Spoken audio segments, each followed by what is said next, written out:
அனைவருக்கும் வணக்கம். நாம் இப்போ பாக்கியலட்சுமி சீரியலில் என்னெல்லாம் சுவாரஸ்யமான விஷயங்கள் நடக்குதுன்னு பார்க்கலாம் வாங்க.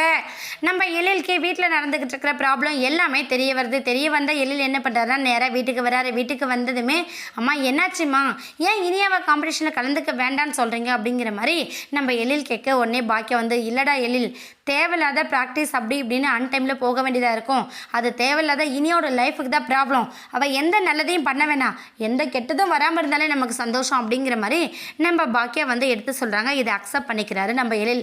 உடனே நம்ம இனியா கிட்ட சமாதானப்படுத்தலான்னு சொல்லிட்டு பார்க்குறாங்க. ஆனால் இனியா வந்து அண்ணன் இல்லைண்ணே, அம்மா பாருங்கள் என்னை காம்படிஷன்லேயே கலந்துக்க வேண்டாம்னு சொல்கிறாங்க, நான் கண்டிப்பாக கலந்துக்க தான் போகிறேன், டேடி வந்து பர்மிஷன் கொடுத்துட்டாரு அப்படிங்கிற மாதிரி இனியா கொஞ்சம் ஆணவத்தோடு பேசுகிறாங்க.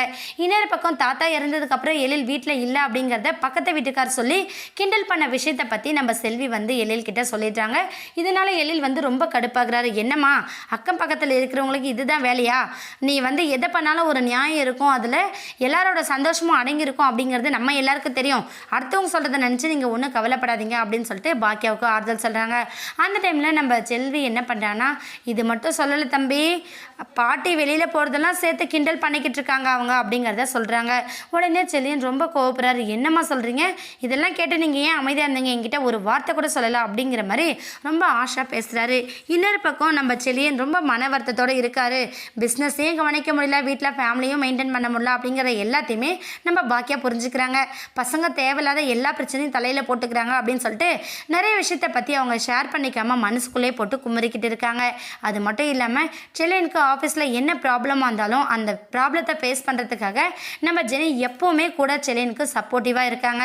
அது மட்டும் இல்லாமல் வேலையே இல்லாமல் வீட்டுக்கு வந்தாலும் நம்ம பாக்கியா குடும்பத்தையே தாங்கிறதுக்காக அந்த அளவுக்கு ரிஸ்க் எடுத்து ஒவ்வொரு விஷயத்தையும் பார்த்து பார்த்து பண்ணிக்கிட்டு இருக்காங்க.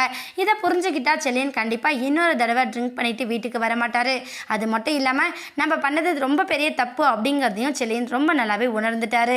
வரப்போகிற எபிசோட்ஸ் எல்லாமே மற்ற ஃபேமிலி யாருமே நம்ம ஃபேமிலியை தப்பாக பேசிடக்கூடாது அப்படிங்கிற மாதிரி தான் நம்ம எழில் செல்லியன் எல்லாருமே எடுத்து போராட போகிறாங்க. ஆனால் நம்ம இனியா மட்டும் எனக்கு அப்பா தான் முக்கியம் அப்படின்னு சொல்லிட்டு வீட்டை விட்டு வெளியே போகிறதுக்கான வாய்ப்புகளும் ரொம்பவே அதிகமாக இருக்குது. வெயிட் பண்ணி பார்க்கலாம். இந்த வீடியோ உங்களுக்கு பிடிச்சிருந்தா மறக்காமல் நம்ம சேனலை சப்ஸ்கிரைப் பண்ணுங்கள். தேங்க்யூ.